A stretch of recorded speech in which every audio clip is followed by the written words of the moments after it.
Jail में बंद पूर्व प्रधानमंत्री इमरान खान को एक साथ 8 मामलों में जमानत दे दी, जिससे पाकिस्तान के आर्मी चीफ मुनीर और पीएम शहबाज शरीफ को जोर का झटका लगा। इमरान खान को यह जमानत 9 मई के मामले में मिली है। 9 मई 2023 को इमरान के समर्थकों ने पाकिस्तान के कई इलाकों में सेना के खिलाफ मोर्चा खोल दिया था। इस मोर्चेबंदी में सेना को काफी ज्यादा नुकसान हुआ था। पहली बार पाकिस्तान में सेना के खिलाफ इस तरह का विरोध प्रदर्शन देखा गया था। पाकिस्तान की सुप्रीम कोर्ट ने इमरान खान को जमानत देते हुए सरकार और सेना के वकीलों पर तल्ख टिप्पणी की। इमरान खान को 9 मई के मामले में तो जमानत मिल गई है, लेकिन उनके खिलाफ कई और भी मामले हैं। हालांकि 9 मई के मामले को सबसे अहम माना जा रहा था, क्योंकि यह मामला पाकिस्तान की सेना से सीधा जुड़ा मामला है। तो बड़ी खबर से शुरुआत कर लेते हैं। अभी जो हम आपको लगातार बता रहे थे, पाकिस्तान के सुप्रीम कोर्ट से इमरान खान को जमानत मिल गई है। जमानत के बावजूद जेल में रहेंगे इमरान खान। 9 मई की हिंसा से जुड़े मामलों में इमरान खान को जमानत मिली है। 9 मई 2023 पूरे पाकिस्तान में प्रदर्शन हुए थे। कमांडर लेवल के आर्मी के अधिकारियों के घर पर हमले हुए थे। इमरान की जमानत से शहबाज और मुनीर को झटका लगना लाजमी है। 9 मई को इमरान के समर्थकों ने सेना के खिलाफ मोर्चा खोल दिया था, और ये शायद पहली बार था जब सेना के खिलाफ पाकिस्तान में एक विद्रोह इतने बड़े पैमाने पर हुआ था। नहीं तो पाकिस्तान एक ऐसा देश है दुनिया में जो एक सेना के पास है, बाकी देशों के पास अपनी सेनाएं हैं।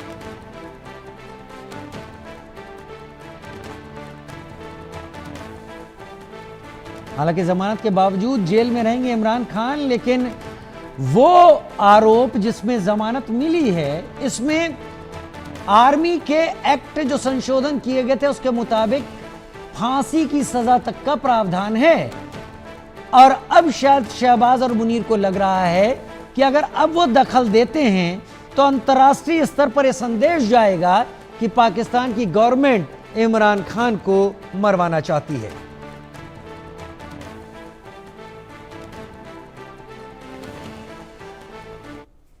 तो इमरान को जमानत हम अब आपको ग्राफिक्स के तौर पर दिखा रहे हैं, जो अब तक आपको बता रहे थे। शहबाज मुनीर को झटका।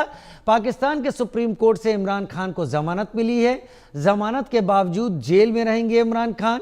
9 मई की हिंसा से जुड़े मामलों में इमरान को जमानत मिली है। इमरान की जमानत से शहबाज मुनीर को जोर का झटका लगा। 9 मई को इमरान समर्थकों ने सेना के खिलाफ मोर्चा खोल दिया था। 9 मई 2023 को सेना के खिलाफ विरोध प्रदर्शन देखा गया था। शहबाज सरकार को लेकर इमरान खान और पीटीआई मुखर हैं। इमरान को 8 मामलों में जमानत मिलने से पीटीआई के कार्यकर्ताओं का जोश बढ़ गया है। पीटीआई मतलब पाकिस्तान तहरीक-ए-इंसाफ, जिसके सरबराह हैं चीफ इमरान खान। जेल में बंद इमरान खान के साथ कई विपक्षी पार्टियां भी अब आ गई हैं। 9 मई के सुप्रीम फैसले पर सेना अभी चुप है, क्योंकि असल किरदार इसके पीछे सेना का ही है।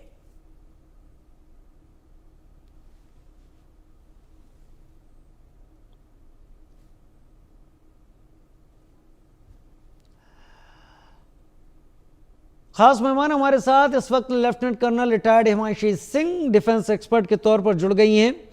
लेफ्टिनेंट कर्नल हिमांशी, आपको क्या लगता है जो पाकिस्तान में हो रहा है वो आर्मी के स्मूथ जो आर्मी की सेलिंग थी उस पर एक झटका लगा है? हालांकि पाकिस्तान में कोई भी आए, कैसा भी क्यों ना हो, वो एंटी इंडिया सेंटिमेंट और एंटी इंडिया पॉलिसी पर ही जिंदा रहता है, चाहे इमरान हो, शहबाज शरीफ हो, या नवाज शरीफ हो, या आसिम मुनीर हो। लेकिन आपसी लड़ाई में जमानत मिलना यह शहबाज और मुनीर के लिए कितना बड़ा झटका? आपका जो सवाल है ना बहुत पेचीदा है, और इसको मैं इसी तरीके से समझाऊंगी आपको। जो मुझे इस समय लग रहा है कि जो इमरान खान को जमानत इस समय दी गई है, तो सुबह अगर आपने देखा हो 21 तारीख को जो कोर्ट की बेंच थी उसका पुनर्गठन किया गया, यानी कि वहां के जो जज थे उनको चेंज किया गया। तो ये भी हो सकता है कि इमरान खान, आसिम मुनीर और शहबाज शरीफ में कोई डील हो गई हो कि इमरान खान को सतही तौर पे दिखाया जाएगा कि उनको जमानत मिल रही है, लेकिन एक केस है जिसमें कि उनको जमानत नहीं मिली है। 9 में से 8 केस में उनको जमानत मिली है और एक केस जो कि भ्रष्टाचार का है उसमें वो फिर भी जेल में रहे तोशाखाना मामले में शायद। जी हाँ। तो अभी ये चाह रहे हैं कि जनता को बरगलाया जाए कि हुकूमत और जो जुडिशरी है वो बहुत पाक साफ है, लेकिन ऐसा है नहीं। या तो ये सिर्फ जनता और पूरे विश्व को बरगलाने की कोशिश है कि पाकिस्तानी जुडिशरी जो है वो बहुत क्लियर है, और चाहे जो, क्योंकि इसमें एक कंसिस्टेंसी का एक मामला था जो कोर्ट ने कहा था कि इसमें अगर बाकी लोगों को बेल हो गई है तो इमरान खान क्यों जेल में है, उस चीज को मद्देनजर रखते हुए इन्होंने इमरान खान की जमानत मंजूर की। फिर भी क्योंकि जब तक वो एक मामला क्लियर नहीं होता है इमरान खान जेल से बाहर नहीं आएंगे। उनके साथ में देखिए बुशरा बीबी को भी जेल में रखा हुआ है और उनकी भी जो हालत है वो बहुत अच्छी नहीं है। तो ये सिर्फ एक तरीके से ढकोसला और दिखावा है। अगर हम ये सोच लें कि उनको जमानत मिलने से पीटीआई बहुत मजबूत हो जाएगी या वहां पर चुनावों में बहुत पाक साफ तरीके से हर चीज क्लियर होगी, तो ये मुझे नहीं लगता है। नोइंग पाकिस्तान की तिकड़ी जो है जुडिशरी की, फौज की और जो इनके पाकिस्तान के हुक्मरान होते हैं, ये तीनों एक तिकड़ी में काम करते हैं। उसको देखते हुए मुझे लगता है कि कहीं कोई बैक डोर इनका एक समझौता हुआ है कि अगर पाकिस्तान में इमरान खान को जमानत दे दी भी जाती है तो भी मुझे नहीं लगता है कि उनको फेयर इलेक्शंस में एक तरीके से हिस्सा लेने का मौका मिलेगा। Over to you. इलेक्शन में हिस्सा लेने का मौका मिलेगा, लेकिन जो रस्साकशी है कि पाकिस्तान में ताकतवर कौन, ये अक्सर रस्साकशी वहां पर आर्मी के फेवर में जाती हुई दिखती है। और अब तक हमने जिस तरीके से पाकिस्तान में कोर्ट्स को काम करते हुए देखा है, उसमें हम अपने एनालिसिस से या वहां के भी कई जर्नलिस्ट ये कहते रहे हैं कि सब कुछ क्लियर नहीं हो रहा, चीज समझ में नहीं आ रही किस तरीके से वहां सुनवाई चल रही है। तो क्या आर्मी बैकफुट पर होगी या फिर आर्मी कुछ और ऐसा तैयार करेगी जो इमरान को कैद से बाहर ना निकलने दे? क्योंकि सबसे ज्यादा अगर किसी ने वर्ल्ड वाइड पाकिस्तानी आर्मी की हरकतों को एक्सपोज किया है या फिर पाकिस्तान आर्मी के खिलाफ बोला है, चाहे उसमें खुद पाकिस्तान की भद क्यों न पिटी हो, वो इमरान खान है। जी देखिए, आसिम मुनीर जो फील्ड मार्शल हैं वो कहीं से भी मुझे कमजोर पड़ते हुए इस समय नहीं दिख रहे हैं, क्योंकि उनके ऊपर अमेरिका का वरद हस्त है और जब तक अमेरिका का वरद हस्त उनके हाथ पे सिर पे रहेगा तब तक वो कमजोर नहीं पड़ेंगे। ये जो सारी शिरकत वहां पे हो रही है, ये हम सबको एक तरीके से एक ड्रामा दिखाया जा रहा है कि हम उनके इस झांसे में आ जाएं कि पाकिस्तान की जुडिशरी जो है बहुत ही फेयर है, लेकिन वो फेयर है नहीं। कहीं ना कहीं से उनको इंस्ट्रक्शंस, जैसे मैंने पहले बताया कि उनको इंस्ट्रक्शंस आए होंगे और ये सब एक दिखावा है जिसमें बताया जा रहा है कि इमरान खान क्योंकि बहुत ही पॉपुलर नेता हैं और उनका जनाधार बहुत ज्यादा है, तो जनता को ये एक तरीके से घुट्टी पिलाई जा रही है कि आप जुडिशरी पे भरोसा रखें। हो सकता है आसिम मुनीर जो है वो भी जुडिशरी के काम में इंटरफेयर नहीं कर रहे होंगे, लेकिन क्योंकि अभी देखिए कल उनके भांजे को भी उठा लिया गया है, तो अगर इस तरह की हरकतें हो रही हैं तो इमरान खान, उनके परिवार और पीटीआई के जो बाकी राजनेता हैं उन पर किसी ना किसी तरीके से दबाव बनाने की कोशिश की जा रही है कि या तो आप हमारी बात माने, जो भी इनके समझौते हैं, जैसा आपने कहा कि हर चीज वहां साफ नहीं है, तो कुछ ना कुछ एक दिखावा चल रहा है वहां पे जो बहुत क्लियर तौर पे, देखिए इमरान खान को वो आकर वापस उस जनाधार के साथ में स्थापित नहीं होने देंगे। और शहबाज तो he is a puppet of field marshal Munir. जिस तरीके से वो उनकी तारीफें करते हैं, जिस तरीके से उनके तारीफ में कसीदे पढ़ते हैं, तो ये बहुत क्लियर चीज है। इमरान खान भी देखिए बहुत दूध के धुले हुए नहीं है। उन्होंने भी हिंदुस्तान के खिलाफ ऐसी ऐसी बातें कही थी जब वो सत्ता में थे जिससे कि जनता भड़के। तो अगर हम ये देखें कि उनके बाहर आने से हिंदुस्तान को किसी तरीके से उनके संबंधों में किसी तरह का सुधार आएगा या हम उनसे कुछ बहुत उम्मीदें रखें, तो ऐसा नहीं होगा। आसिम मुनीर कल भी पावरफुल थे, आज भी पावरफुल हैं और उनको साम दाम दंड भेद किसी भी तरीके से अपनी बातों को मनवाना आता है। और पाकिस्तान में जो राज चलता है वो है जिसकी लाठी उसकी भैंस। तो इस समय लाठी फील्ड मार्शल मुनीर के हाथ में है और वो जुडिशरी को और राजनेताओं को, पूरी सत्ता को अपने हिसाब से चला रहे हैं। ये उसी का एक छद्म प्रदर्शन है। क्या ये इस बात का भी डर है इमरान खान को लेकर कि अगर इमरान खान कैद से बाहर आ जाते हैं तो शायद वो आर्मी की जो इमेज फील्ड मार्शल साहब बनाने की कोशिश पिछले कुछ दिनों में कर रहे हैं और जो उन्होंने अपनी इमेज बनाई है, क्या पता आगे चलकर डिक्टेटर भी बने वो पाकिस्तान के, कुछ पता नहीं, वहां पर हालात बदलते रहते हैं। उसको सबसे बड़ा डैमेज होगा इमरान के बाहर आते ही, और एक बार फिर से इमरान के समर्थक पूरे पाकिस्तान में सड़कों पर निकलेंगे। और जब इमरान बाहर आएंगे तो जाहिर सी बात है कोई किसी तरीके का कोई 2023 की तरह के हालात नहीं होंगे, लेकिन फिर भी वो नैरेटिव चेंज कर देंगे पाकिस्तान में करंट गवर्नमेंट और करंट लीडरशिप का। ये डर है। जी हाँ, बिल्कुल। देखिए, अगर इमरान खान, पहली बात तो वो अभी वापस नहीं आने वाले, आजादी की सांस नहीं ले पाएंगे, ये तो बहुत क्लियर है, क्योंकि जिस तरह के ट्रेजन के चार्जेस उन पे हैं, जिस तरह का केबल लीक का मामला उनके ऊपर है, जिस तरह के करप्शन चार्जेस हैं, तो अगर सरकार को आदेश भी दिया जाता है कि इन 8 मामलों में इनकी जमानत हो गई है, तो ऐसा कुछ नहीं है कि उनपे और मुकदमे ना डाले जाएं, क्योंकि वहां पर तो देखिए माइट इज राइट है। वो आसिम मुनीर को अगर जिस दिन लगेगा कि उनके लिए इमरान खान खतरा हो रहे हैं, तो जैसे उन्होंने उनको जेल में डलवाया है, तो वहां से उनको जेल में रखने के सारे इंतजाम वो कर सकते हैं। और अगर बाई चांस इमरान खान को इन केसेस में भी सजा से मुक्ति मिल जाती है, जमानत हो जाती है, तो क्या इमरान खान बाहर आकर सुरक्षित होंगे? ऐसा कहा है कि जैसे बेनजीर भुट्टो की हत्या कर दी गई थी एक रैली के दौरान, इमरान खान के ऊपर उस तरह के हमले नहीं होंगे या उनके परिवार पे इस तरह का दबाव नहीं डाला जाएगा। आसिम मुनीर बहुत शातिर व्यक्ति हैं, और जिस तरीके से देखिए उन्होंने अपनी जेब में डोनाल्ड ट्रंप जैसे एक प्रेसिडेंट को रखा हुआ है, तो उनके लिए अपने जो राजनीति है, अपने यहाँ के जो इस तरह के मामलात हैं, उनके साथ में अपनी बिसात बिछाकर अपने लिए शहर रखना बहुत बड़ी बात नहीं है। और अब वो जिस तरीके से आप देखिए तो बलूचिस्तान में उन्होंने टीआरएफ को एक आतंकवादी संगठन घोषित करा दिया है, और जो भी पीटीआई के नेता हैं उनको भी वो आतंकवादी घोषित करके या टेररिस्ट घोषित करके या किस तरीके से सत्ता के लिए वो एक खतरा है ना बताकर उनको जेल में ना कर दे, तो बहुत बड़ी बात नहीं है। वो अपने हिसाब से बिसात बिछाते हैं। Over to you.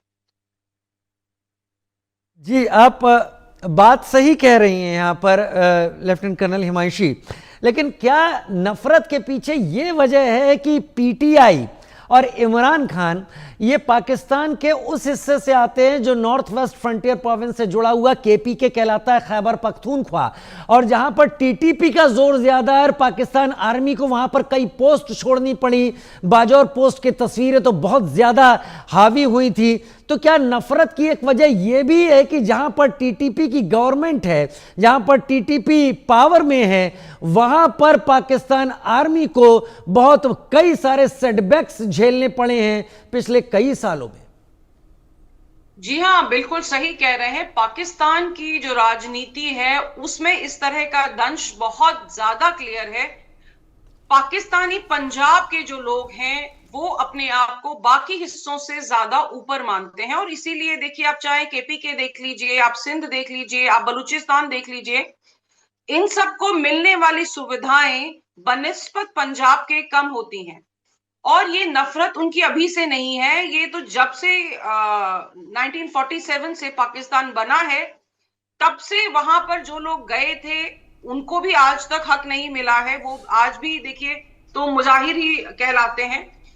तो पाकिस्तान में इस तरह का व्यवहार दूसरों के प्रति वो पाकिस्तानी पंजाबी करते हैं, और ये भी एक मामला हो सकता है क्योंकि जहां पर भी इनकी अपनी सत्ता नहीं होती है, अलग पार्टीज होती हैं, वहां पर क्योंकि इनका जनाधार भी कम होता है, इनकी सेनाओं की बात भी बहुत तरीके से नहीं मानी जाती है, तो ये साम दाम दंड भेद कुछ भी अपनाकर कोशिश करते हैं कि वहां के नेताओं को प्रताड़ित किया जाए, उनको मेंटली इतना हैरेस कर दिया जाए कि वो गिव अप कर दें। और यही देखिए अगर एक देश के प्रधानमंत्री हैं, उनके खिलाफ आप अविश्वास प्रस्ताव लेके आते हैं, उनको जेल में डाल देते हैं, उनकी पत्नी को जेल में डाल देते हैं, उनके बच्चे निर्वासित जीवन व्यतीत कर रहे हैं, कल उनके भांजे को उठा लिया गया, तो ये नफरत ही दिखाता है। अदरवाइज आपकी अगर दुश्मनी आपके एक नेता से है तो आप उनके खिलाफ कार्रवाई कीजिए, पूरे परिवार से उसका बदला लेने की आवश्यकता नहीं है। मतलब आप ये कहना चाह रही हैं कि ये जो एक्टिविटी हुई, घर वाले कह रहे हैं सादी वर्दी में लोग आए थे,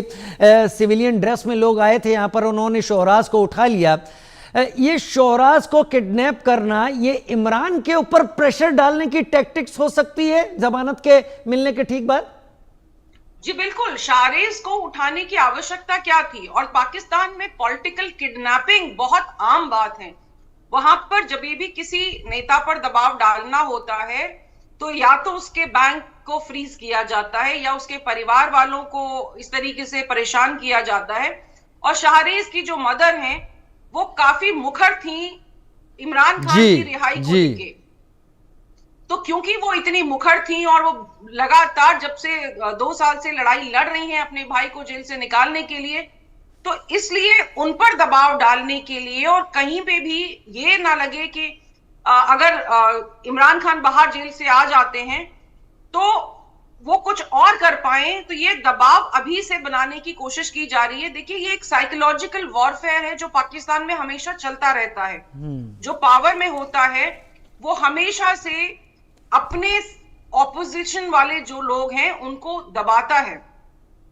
और ये बहुत हैरानी की बात नहीं होगी कि अगर शाहरेज जो है वो बहुत दिन तक ना भी मिले, भले ही कितना भी आप एमनेस्टी इंटरनेशनल ले आइए, आप कितने भी प्रोटेस्ट कर लीजिए, लेकिन जब तक आसिम मुनीर नहीं चाहेंगे, आईएसआई और बाकी जो इनकी एमआई वगैरह के लोग हैं, जब तक उनका कोई पर्टिकुलर जिस भी मुद्दे को लेकर इन्होंने उस बच्चे को उठाया है वो नहीं मिलेगा, जब तक उनका मामला रिजॉल्व नहीं होगा वो बच्चा आपको नहीं मिलेगा। वाकई जब तक मामला रिजॉल्व नहीं होगा वो भांजा वापस नहीं होगा। लेकिन ये बात समझ में आ रही है कि पाकिस्तान कितने ज्यादा लो लेवल पर जा सकता है पर्सनल जो दुश्मनी निभाने के लिए। हालांकि पॉलिटिक्स में कहा जाता है कि कोई भी परमानेंट दुश्मन या दोस्त नहीं होता। मान लीजिए एक चांस कि इमरान खान को, यह हाइपोथेटिकल है सवाल पाकिस्तान की कंडीशन पर, अगर इमरान खान वापस आ जाते हैं, क्या 2023 का वो केओस जो लाहौर, कराची या इस्लामाबाद की सड़कों पर था, जिसके चलते आर्मी को बहुत डेंट हुआ था, पॉलिटिकल लीडरशिप इधर उधर बिखर गई थी, वो फिर से रिपीट कर सकता है अगर आ जाते हैं इमरान? जी हाँ, बहुत संभावनाएं हैं। देखिए, जब इस तरह की जनता के मानस पटल पर और हृदय में ऐसी भावनाएं हिलोरे ले रही हो तो कोई भी चीज की गारंटी नहीं है। और जनता ने जिस तरीके से जीएचक्यू में नुकसान पहुंचाया था, कोर कमांडर के घर को नुकसान पहुंचाया था और आर्मी के इंस्टॉलेशंस को बहुत नुकसान पहुंचाया था, जबकि आर्मी पाकिस्तान में एक होली काऊ है, यानी जिसको बहुत पवित्र माना जाता था, उनसे कोई पंगे नहीं लेता था। लेकिन उसकी भी आप देखिए तो इतने बड़े इंस्टॉलेशंस पे हमला करना, ये दिखाता है कि जनता जाग रही है, जनता को समझ में आ रहा है कि ये बड़ा गेम क्या चल रहा है। जिस तरीके से पाकिस्तानी सेना दमन करती है और पूरी मलाई वहां की खा जाती है। आप देखिए तो भू माफिया ये हैं, हर जमीन पे इनका कब्जा है, इनका बिजनेस जितना है, सीमेंट फैक्ट्रीज तक जो है वो कंट्रोल करते हैं, कपड़ों की वर्दियां जो है, बाकी चीजें हैं, हर चीज पे तो सेना का कब्जा है। वहां पर कोई पॉलिटिकल डिसीजन इंडिपेंडेंट नहीं होता है, हर चीज पहले मिलिट्री से पास होती है, उसमें मिलिट्री का एक हिस्सा होता है, उसके बाद वहां पर चीजें बाकी जो है मसौदे पास होते हैं। वो एक आम डेमोक्रेसी की तरह काम वहां पे नहीं होता है। तो जनता को ये चीज क्योंकि समझ में आ रही है तो बहुत संभावना है इस चीज की कि कल को अगर इमरान खान बाहर आते हैं या बाहर नहीं भी आते, उन पे कुछ और मुकदमे लगाए जाते हैं, तो पीटीआई के जो भी आम कार्यकर्ता हैं वो इस तरह की हरकत दोबारा करें। और ये इसलिए भी होगा क्योंकि जो भी ये मुकदमे हैं, हमें नहीं पता कितने सही और कितने गलत हैं, लेकिन ये राजनीति से प्रेरित जरूर हैं। तो इसलिए जनता को जैसे जैसे बाकी नेता फीड करेंगे, उनकी जिस तरीके से उनको बताया जाएगा, जनता का सड़कों पर आना और आर्मी इंस्टॉलेशन ये को टफ नुकसान नहीं हो करना जाता तो लेफ्टिनेंट कर्नल हिमांशी, ये टफ नहीं हो जाता पाकिस्तान आर्मी के लिए? 6 से 7 लाख के बीच की नफरी है पाकिस्तानी आर्मी की। बलूचिस्तान में बीएलए, बीआरजी ये सब मिलकर पाकिस्तान आर्मी को एम्बुश करके गुरिल्ला वॉरफेयर में उलझाए हुए हैं। वहीं केपीके में टीटीपी नाक में दम किए हुए हैं और पीओके में पहले से ही वहां पर आंदोलन लगातार चल रहा है। अब अगर पीटीआई के कार्यकर्ता इनकी एब्सेंस में इमरान की जमीन पर उतरते हैं तो एक बड़ा सरदर्द नहीं मोल लेगी पाकिस्तान की आर्मी? पाकिस्तान की आर्मी को इस तरह के सिरदर्द की आदत है और इसीलिए देखिए तो अभी उन्होंने अमेरिका के साथ मिलकर जो बलूचिस्तान के बीएलए वगैरह हैं उनको उन्होंने एक आतंकवादी गुट जो है घोषित करा दिया है ताकि उसके नाम पर ये हथियार ले सके, पैसे ले सके और बाकी सारी जो चीजें हैं जो इनको सहूलियतें चाहिए वो ले सके। अमेरिका जो है बहुत बड़ा प्लेयर है और पाकिस्तान सिर्फ उनके हाथ की एक कठपुतली है। ऑनेस्टली अगर आप देखें तो यहाँ पर जब ये दमनकारी चीजें इनकी सेना करती है तो वो इस तरह की बात का ख्याल नहीं रखती है कि जो लोग प्रदर्शन कर रहे हैं वो डेमोक्रेसी में बहुत जायज प्रदर्शन होते हैं। अभी जब ऑपरेशन सिंदूर के बाद भी आप देखिएगा तो इनके होम मिनिस्टर का सिंध में घर जलाया गया था। जी, ये बार बार मजबूर करते हैं और उसके बाद आसिफ अली जरदारी की बेटी के काफिले पर भी हमला हुआ था। जी हाँ, वो बहुत नजदीक की बात है।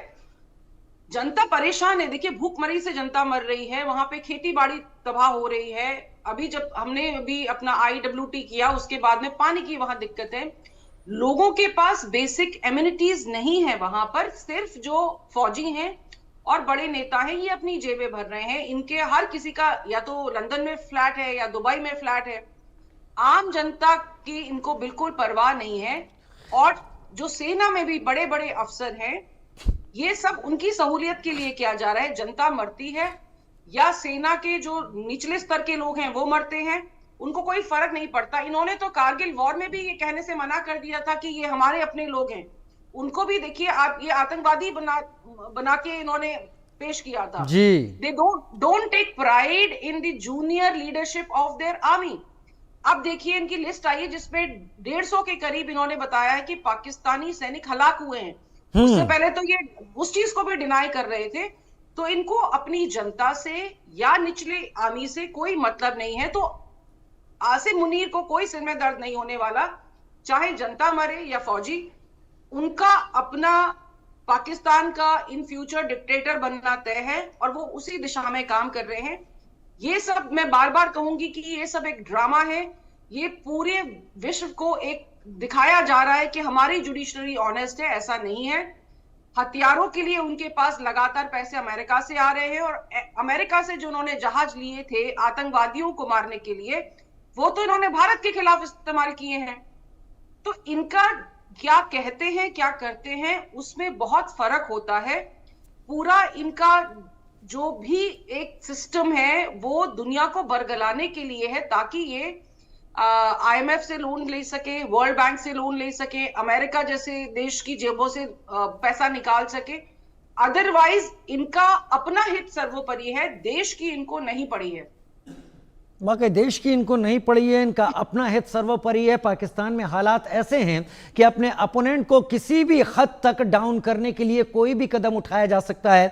और लेफ्टिनेंट कर्नल हिमांशी बड़ा सीधे सीधे ये बात कह रही हैं कि ये एक ब्रेन वॉश या आई वॉश कुछ भी कहे, हम वर्ड कोई भी इस्तेमाल करें दुनिया के लिए, कि वो दिखाने की कोशिश कर रहे हैं कि उनके डेमोक्रेसी के जो 4 पिलर हैं उसमें से एक जो जुडिशरी आती है, न्यायपालिका आती है, वो भी बहुत आज़ाद है और उसका भी कोई कुछ बिगाड़ नहीं सकता।